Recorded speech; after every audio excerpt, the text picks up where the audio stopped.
मैले त प्लेन वर्डमा तपाईँलाई भन्छु एङ्गेजमेन्ट भइसकेको सम्बन्धलाई मैले 50% म्यारिज मान्छु के अरे 49% भनौँ 51% चाहिँ जग्गे गाडेपछि सिन्दुर हालिसकेपछि मङ्गलसूत्र लगाइसकेपछि होला। सम्बन्ध कुनै पनि टुट्नु राम्रो हुँदैन, जुट्नु नै राम्रो हुन्छ। हाम्रो सुन्दर संसार थियो, आधी आई उडाइलग्यो, अब हाम्रो माया नदीको दुई किनार भयो भनेर रामकृष्ण ढकालले गाएको थियो नि। बाहुन छेत्रीसँग गाए लु हेर, अनि भित्रभित्र चाहिँ यसो सल्लाह गरेर खासखुस गर्दै लु अब छेत्रीसँग गाए हाम्री चेली त अब कजिनी भई नि, काजी हुने भई, काजी कहाँ जाने भई, अब बाहुन कहाँ गयो भने पण्डित नि हुने भई, हामीलाई राम्रै हुने भयो त हौ भनेर यस्ता सल्लाह हुन सक्थ्यो होला। देश विदेशमा मेलिनालाई अफरहरू आउन कम भयो र यो निर्णयले वज्रपात भयो, उनको फ्यामिलीमा पनि असर पर्यो र उनको प्रोफेसनल करियरमा धक्का लाग्ने भएपछि उनले इङ्गेजमेन्ट तोडिन्। यो सरसफाइ विद्या शिक्षा भयो भने जो पनि अगाडि बढ्छ। बाहुनका छोरा पनि ऋषिमुनि होइन शिशिमुनि पुगेका छन्, दलित शिल्पी जनजाति आदिवासी पनि शिशिमुनि होइन ऋषिमुनि भएका छन्। त्यो विवाह हुनु पर्थ्यो, भएको भए जाति हुन्थ्यो, एउटा गतिलो सन्देश समाजमा जान्थ्यो। फेरि पनि खबरदारी गर्न चाहन्छु, नेपालको संसदले 2067 सालमा नेपाललाई जातीय छुवाछुत मुक्त देश घोषणा गरेको छ।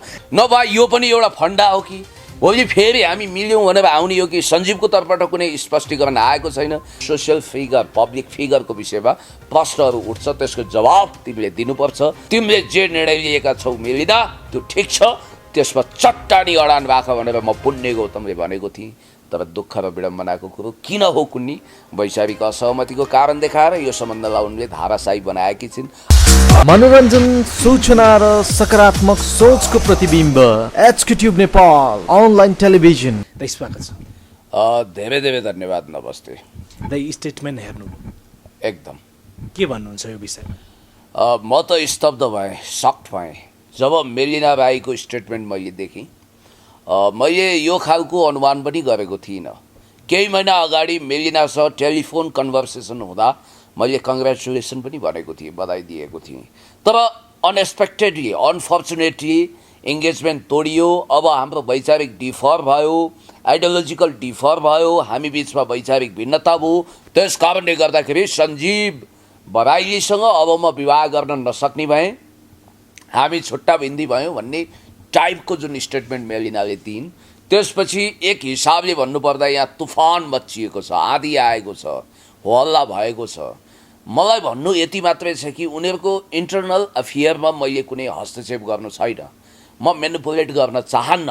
तर उनीहरू पब्लिक फिगर भएको हुनाले मेलिना राई भन्ने बित्तिकै तपाईँले अन्जु पन्त पछि त्यो स्कुल अफ थटको सबभन्दा राम्रो उत्पादन, अत्यन्तै कोकिल कण्ठी, धेरै राम्रो स्वर भएकी र मेलोडियस सङ गाउनको निम्ति माहिर, रूपकी पनि सौन्दर्यकी पनि खानी, हेर्दा स्वर्गको अप्सरा जस्तो देखिने, स्वर पनि त्यत्तिकै राम्रो। मेलिना राई मास किराँतको चेली, जसले एक क्रान्तिकारी निर्णय लिइन् केही समय अगाडि, जसले सामाजिक विद्रोहको एउटा झन्डा उठाइन् र जसले दलित भनिने शिल्पी समुदायको एउटा चेलो, सङ्गीतकार, म्युजिसियन, एकदम लाइमलाइटमा बसेको, राम्रै कमाइ दमाई भएको, हेर्दा पनि कुनै रणवीर कपुरभन्दा कम नदेखिने सञ्जीव बराइलीसँग लगनगाँठो कसिन्।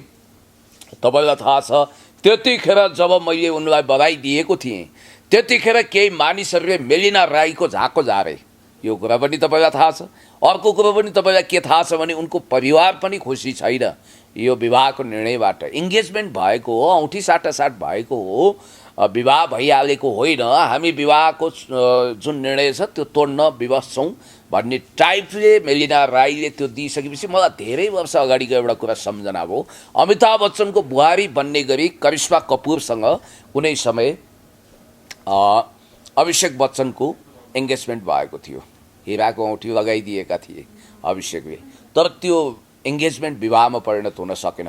मेलिना राईलाई मेरो सुझाव के हो भने, निःशुल्क सुझाव, उनले यो ग्रहण गर्नुपर्छ यो जरुरी छैन। ब्राड पिट र एन्जेलिना जोलीको सम्बन्ध विवाहपछि टुट्यो, कतिपय सेलिब्रिटीहरूको विवाहपछि सम्बन्ध पनि टुटेको तपाईँले देख्न सक्नुहुन्छ।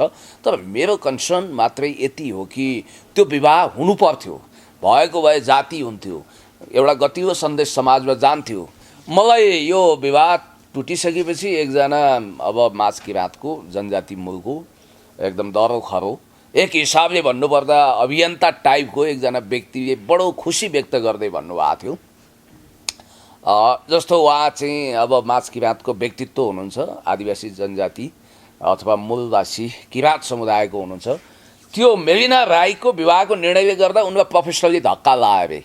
देश विदेशमा अब उहाँहरूको त एउटा समुदाय होइन, इथनिक कुराहरू हुन्छ, देश विदेशमा मेलिनालाई अफरहरू आउन कम भयो र यो निर्णयले वज्रपात भयो, उनको फ्यामिलीमा पनि असर पर्यो र उनको प्रोफेसनल करियरमा धक्का लाग्ने भएपछि उनले इङ्गेजमेन्ट तोडिन् भन्ने कुरा उहाँले गर्नुभयो। अझ उहाँले थपमा के भन्नु भने बाहुनसँग गरेको भए पण्डितनी हुन्थिन्, अनि छेत्रीसँग गरेको भए काजीको श्रीमती कजिनी हुन्थिन्।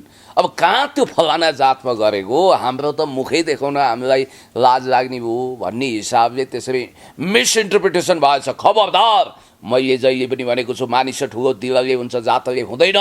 कुनै पनि जात जातिमा मान्छे निवेदन दिएर जन्मिएको हुँदैन। आमाको कोखमा स्वर्गका राजा इन्द्रलाई निवेदन हाल्दा म बाहुनमा कुलमा जन्मिन पाऊँ, म छेत्री कुलमा जन्मिन पाऊँ, म आदिवासी जनजाति कुलमा जन्मिन पाऊँ, मूलवासी कुलमा जन्मिन पाऊँ, वा म दलित आमाको कोखबाट शिल्पी समुदायको कोखबाट जन्मिन पाऊँ भन्ने कुरो हुँदैन। यो फेरि जयस्थिति मल्लले यो वर्णाश्रम व्यवस्था कायम गरेका हुन्। हुन त कतिलाई 4 जात 36 वर्ण भन्ने सोख हुँदो रहेछ। 4 वर्ण 36 जात, ब्राह्मण, क्षेत्री, वैश्य, शूद्र। ब्राह्मणको काम वेदको पालना गर्ने, अब शास्त्रीय कुराहरू पालना गर्ने। क्षेत्रीको काम लडाइँ भिडाइँ गर्ने र शासन सत्ता हात लिने, शासन चलाउने, बाहुनलाई सल्लाहकार राख्ने।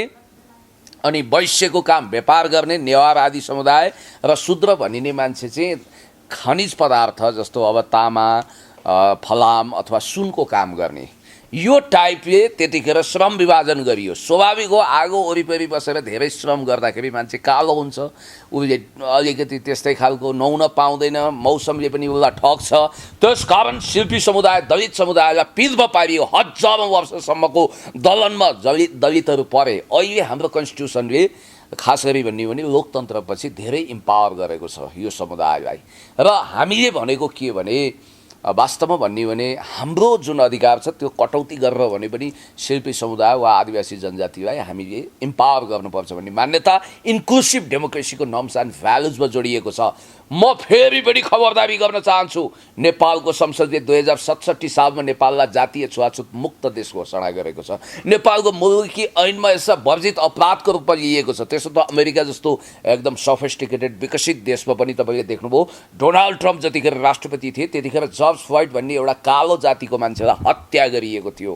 र बाराक ओबामादेखि अब्राहम लिङ्कनसम्म ब्ल्याक भएको कारण कलर डिस्क्रिमिनेसनमा परेका थिए, रङ्गभेदमा। हामी कहाँ चाहिँ जातीय विभेद छ यो कुरा तपाईँलाई थाहा छ, अझ मधेसमा चर्को छ। तर मेलिना राईको हकमा पनि कतिपयले के भनिरहेका छन् भने यो इङ्गेजमेन्ट तोडिनुको पछाडि विशुद्ध जातीय कारण छ, त्यो समाजले टोलरेट गरेन। खास गरी उनीहरू चाहिँ शिल्पी दलित समुदायमा कुनै पनि हालतमा विवाह गर्नु हुँदैन भन्ने एक खालको कन्जर्भेटिभ सोचबाट गुज्रिएका मानिसहरू त्यो समुदायमा छन् भन्ने कुरा हामीले सुनेका छौँ। र त्यतिखेर पनि प्रतिक्रियाहरू तपाईँले चर्को देख्न सक्नुहुन्थ्यो। मेलिनालाई अब हामी पानी काट्छौँ, उनलाई हाम्रो समुदायमा आउन दिँदैनौँ, जात फाली फलाना तिलाना ढिस्काना जातसँग गएर सम्बन्ध जोडी। ए बाबा, म तपाईँलाई भन्छु, कोही पनि मान्छे एलियन छैन, देवदूत छैन। आकार प्रकार उयो, सरसफाइ, विद्या, शिक्षा भयो भने जो पनि अगाडि बढ्छ। बाहुनका छोरा पनि ऋषिमुनि होइन शिशिमुनि पुगेका छन्। दलित शिल्पी जनजाति आदिवासी पनि शिशिमुनि होइन ऋषिमुनि भएका छन्। अब अर्को कुरो के छ भने बाहुन पनि डाउन भएका छन्, आदिवासी जनजाति र दलित पनि ऋषि तुल्य भएका छन्। यस्तो अवस्था आएको छ। त्यस कारणले गर्दाखेरि महाकवि लक्ष्मीप्रसाद देवकोटाले उहिले बहुत ठिक कुरा गर्नुभयो, मानिस ठुलो दिलले हुन्छ, जातले हुँदैन। र यहाँनिर के छ भने विलियम सेक्सपियरको प्रेम जोडी रोमियो जुलियट वा लैला मज्नु वा मुना मदन जस्तै जोडी, यो जोडी बनोस्, यो प्रेम जोडी सफल होस् भनेर हामीले धोप हालेको। तर इङ्गेजमेन्टको केही समय पछि नि यो तोडियो। नभए यो पनि एउटा फन्डा हो कि भोलि फेरि हामी मिल्यौँ भनेर आउने हो कि? सञ्जीवको तर्फबाट कुनै स्पष्टीकरण आएको छैन, कुनै क्लियरिफिकेसन आएको छैन। सञ्जीव एउटा राम्रो म्युजिसियन हुन्, राम्रै कमाइदमाई गर्छन्, ह्यान्डसम छन्। अब मेलिनाको कुरै छोडौँ, उनी त एकदम देदीप्यमान छिन्। त्यस कारणले गर्दाखेरि मलाई जहाँसम्म लाग्छ उनीहरूको बिचमा फेरि सम्झौता भएर फेरि विवाह हुने हो कि? तर अनुमान गर्नुहुन्छ, अनुमान गरेका कुराहरू पुग्छन् हैन? यो जोडी चाहिँ फेरि जोडिने सम्भावना कति देख्नुहुन्छ? न्यून छ तर असम्भव छैन। न्यून एकदम कम किन छ भने अब एङ्गेजमेन्टै तोडिन् भनेर उनले जब स्टेटमेन्ट दिइन् भने अब यो वैचारिक भिन्नता भनिएको छ मेलिनाको तर्फबाट असर पर्छ, दुवै पक्षलाई असर पर्न सक्छ मेरो विचारमा। किनभने अर्को कुरा के भने सम्बन्धहरू तोडिने विवाहपछि तोडिनुभन्दा त विवाह अगाडि नै तोडिनु राम्रो हो। मैले तपाईँलाई भनिहालेँ 50% एङ्गेजमेन्ट भनेको चाहिँ विवाहसँग हो। दुई कारणले सम्बन्धहरू टिक्दैनन्, दुई तिन कारण। एउटा वैचारिक भिन्नता भनिए पनि वर्गीय विभेद, अर्थात् ज्यादै धनी केटा वा ज्यादै गरिब केटी भइन् भने वा ज्यादै धनी केटी र ज्यादै गरिब केटा भयो भने फिल्मको पर्दामा मात्रै होइन वास्तविक जीवनमा पनि विभेद हुन्छ र त्यसपछि कन्फ्रन्टेसन सुरु हुन्छ र सम्बन्ध टुक्रिन सक्छ। अर्को कारण जातीय पनि हुन्छ, किनभने तपाईँलाई थाहा छ अहिले पनि हाम्रो समाज अन्तर्गलित भएको छैन, रक्त सम्बन्धहरू अन्तर्गलित इन्टरकास्ट म्यारेजको त्यस्तो सिस्टम छैन हामी कहाँ। जस्तो बाहुनले हदैसम्म गिरे छेत्रीसम्म, छेत्री हदैसम्म प्रमोसन भए बाहुनसम्म भन्ने कुरा हुन्छ। अब आदिवासी जनजातिसम्म पनि सम्बन्धहरू गाँसिएका छन्। त्यस्तोबाट जन्मिएको सम्बन्धबाट जन्मिएको शिशुहरू बहुत तगडा भएको पनि हामीले देखेका छौँ। खास गरी दलितलाई हेर्ने दृष्टिकोण हामी कहाँ हरामी खालको छ, बहुत नराम्रो छ, भद्दा छ। यो रीतिथिति तोड्नै पर्छ। मेरो भनाइ के हो भने यसलाई संविधानले पनि वर्जित अपराधको कोटीमा राखेको छ। रूपा सुनवारको काण्ड त तपाईँलाई थाहा छ, त्यतिखेर कति बवाल भएको थियो। 21st सेन्चुरीमा आएर पनि अहिले सन् 2022मा आएर पनि यस खालको घटिया चिन्तनको कीटाणुहरू दिमागमा लिएर हिँड्नु भनेको मानसिक विकृति हो, सामाजिक कुरीति हो र यो रीतिरिवाज विरुद्ध धावा बोल्नुपर्छ। मलाई जहाँसम्म लाग्छ सम्बन्ध ठुलो मन हो, तर आर्थिक सम्बन्ध वर्गीय सम्बन्धको पनि कुरा हुँदो रहेछ। अर्को कुरो चाहिँ जातीय कुरो पनि हुन्छ र अर्को डेन्जर कुरो चाहिँ के छ भने रीतिथिति कल्चर। जस्तो नेवारको अथवा राई लिम्बूको अथवा बाहुन छेत्रीको अथवा शिल्पी समुदायको कल्चरमा केही विभेद फरक हुन्छ। हुन त बाहुन छेत्री र दलित भनिने शिल्पीको कल्चर एउटै हो, बरु किराँत समुदायको फरक हुन्छ।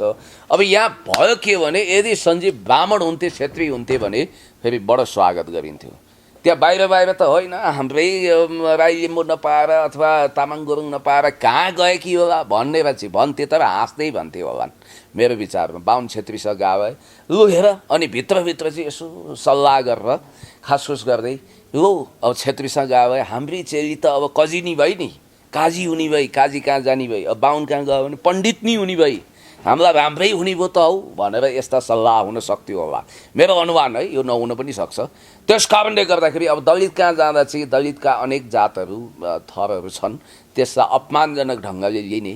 अहिले नागरिकता बन्दा पनि कुनै के कामी भनेर के भनेर कुकुर सुकुर यो अहिले जुन शब्दहरू आएका छन् यो कुख्यात टर्मिनोलोजीमा म घृणा गर्छु। र मेरो भन्नु यति हो कि मेलिना, विवाह गर्ने वा तोड्ने यो तिम्रो कुरा हो, तिम्रो आन्तरिक मामिला हो, तर तिमी पब्लिक फिगर हौ। त्यसकारण सोसियल फिगर पब्लिक फिगरको विषयमा प्रश्नहरू उठ्छ, त्यसको जवाब तिमीले दिनुपर्छ। तिम्रो उत्तरोत्तर प्रगतिको म कामना गर्छु। सञ्जीवले पनि त आफ्नो सपनाको राजकुमारी अवश्य पाउलान्। अब दुवैको आफ्नो जीवन छँदैछ, तर एक खालको नमिठो धक्का, एक खालको भूकम्प, आँधी सुनामी तुफान चाहिँ चल्यो है। अब जस्तो कतिपयले चाहिँ के भनिरहेछन् भने कलाकारहरू भनेको त यिनीहरू त सबै नाटकीय रहेछन् भन्ने खालका प्रतिक्रियाहरू पनि आइरहेछन् कि यिनीहरूमा विश्वास गर्न लायकै रहेन रहेछन्। ठिकै अब फन्डाको अन्डा कोराल्न चाहनेहरू पनि हुन्छन्। अब कलाकारिता भनेको अलिकति स्टन्ट पनि हो, पब्लिसिटी स्टन्ट पनि हो, फन्डा पनि हो भन्ने टाइपले पनि इन्टरप्रिटेसन गरिरहेका छन्। मलाई जहाँसम्म लाग्छ धेरै लम्बेतान व्याख्या गर्नुभन्दा पनि म मेलिना र सञ्जीवलाई छुट्टा छुट्टै भेट्न सक्छु र उनीहरूको मनका कुरा पनि बुझ्न सक्छु यो विषयमा के हो यथार्थ। तर यसले गतिलो सन्देश गयो त, एउटा क्रान्तिकारी निर्णय, सामाजिक अन्तर्गलनको एउटा गतिलो निर्णय मेलिनाले गरिन् भनेर सल्युट गर्ने मान्छे त पुण्य गौतम हो नि त। यो बहुत राम्रो निर्णय भयो है। तिमी पछाडि पर्नु हुँदैन, काग कमाउँदै गर्छ, पिटा सुक्दै गर्छ, कुकुर भोग्दै गर्छ, हात्ती लम्किँदै गर्छ, कुत्ता भोग्ते हजार हात्ती लम्के बजार। तिमीले जे निर्णय लिएका छौ मेलिना त्यो ठिक छ, त्यसमा चट्टानी अडान राख भनेर म पुण्य गौतमले भनेको थिएँ। तर दुःख र विडम्बनाको कुरो किन हो कुन्नी वैचारिक असहमतिको कारण देखाएर यो सम्बन्धलाई उनले धाराशाही बनाएकी छिन्। सञ्जीवको तर्फबाट के आउँछ, सञ्जीव बराइलीको तर्फबाट त्यो हेर्न बाँकी छ। अब जस्तो तपाईँले यति भनिराख्दाखेरि नि यो चाहिँ के कारणले होला जस्तो लाग्छ तपाईँको अनुसन्धानमा चाहिँ के कारणले यस्तो निर्णय लिनु मैले गरेको अनुमान गलत हुनसक्छ I may be wrong but I think so मेरो विचारमा यो मेलिनालाई देश विदेशबाट अब समुदायले खास गरी किराँत समुदायले राई लिम्बू समुदायले जनजाति समुदायले जति प्रोग्राममा इन्भिटेसन गर्नुहुन्थ्यो त्यसमा कमी आयो होला उनको प्रोफेसनल करियरमा उनलाई डिस्कार्ड गर्दा अघोषित बहिष्कार गर्दाखेरि उनलाई धक्का लागेको हो कि त्यस कारणले निर्णय गरिन् कि अर्को कुरो उनको परिवार उनको बुवा आमाको खुसीलाई उनले प्रायोरिटी दिइन् कि उनको साथी सर्कल मैले तपाईँलाई भनिहालेँ बाहुन छेत्रीसँग गरेको भए स्वागत योग्य हुन सक्थ्यो तर शिल्पी दलित भन्ने बित्तिकै त्यहाँ स्वीकार्य नभएको जस्तो अवस्था मैले देखेँ यो एउटा कन्जर्भेटिभ सोसाइटीको परिणाम पनि हो त्यसको प्रेसरमा मेलिना परेकी हुन् या सञ्जीवले यो सम्बन्ध हाइपोथेटिकल मैले कुरा गरेँ तपाईँलाई सञ्जीवले यो सम्बन्धमा ल ठिक छ मेलिना अब तिमी र म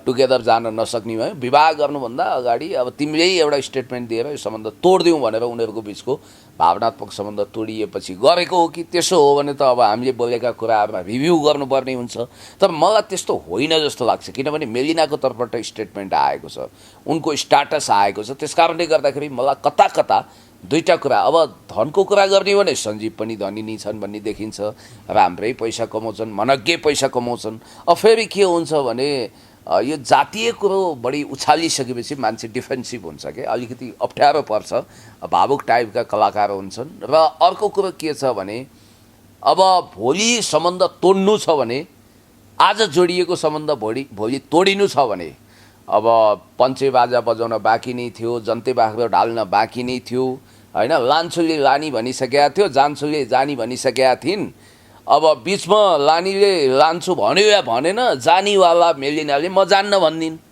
बस सिद्धियो जग्गे गाडेको थिएन अरू भएको थिएन ठिकै छ उनीहरूलाई जे गर्दा खुसी र सुख मिल्छ त्यही गरौँ मलाई के लाग्छ भने the life is the quest of happiness अर्थात् जीवन भनेको खुसीको खोजी पनि हो जस्तो कतिले चाहिँ अब मेलिनाले धोका दिन् भनेर गाली पनि गरिरहेका छन् नि त धोका चाहिँ कसले दिएको जस्तो बार्किङ डग सेल्डम बाइट्स भोक्ने कुकुरले टोक्दैन मेलिनालाई गाली गर्ने वा सञ्जीवलाई गाली गर्नेहरूको कुनै औचित्य छैन उनीहरूको आन्तरिक मामिला हो यसको विषयमा व्याख्या विश्लेषण गर्न सक्छौँ धोका दिएको पनि हुनसक्छ नदिएको पनि हुनसक्छ यसको विषयमा उनीहरूसँग बुझ्नुपर्ने हुन्छ तर मलाई जहाँसम्म लाग्छ यो जातीय कारण यो जुन इथनिक प्रेसर छ जातीय आइडेन्टिटी पनि एउटा महत्त्वपूर्ण कुरा हो हेर्नुहोस् त्यसको कारणले गर्दा पनि यी आदि विविध कारणले गर्दाखेरि यो सम्बन्धमा धमिरा लाग्यो कोनपोती लाग्यो जस्तो लाग्छ मलाई जस्तो अन्तिममा भनिदिनु न यो सम्बन्ध टुट्नु ठिक कि बेठिक मैले त प्लेन वर्डमा तपाईँलाई भन्छु इङ्गेजमेन्ट भइसकेको सम्बन्धलाई मैले 50% म्यारिज मान्छु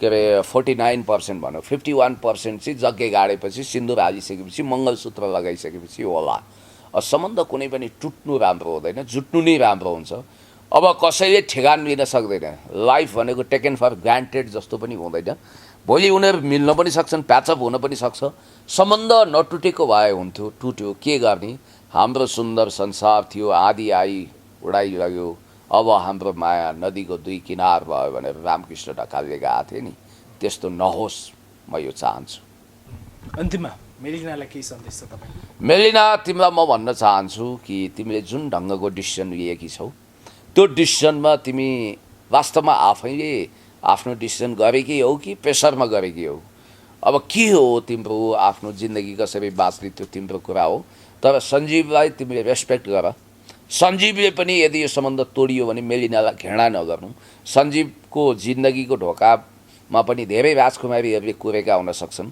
र मेलिनाको जिन्दगीको ढोका वरिपरि पनि धेरै राजकुमार हुन सक्छन् एन्ट्री एउटैले पाउँछ त्यो को भाग्यमानी हुनेछ यो भविष्यले बताउला हस् थ्याङ्क यू सो मच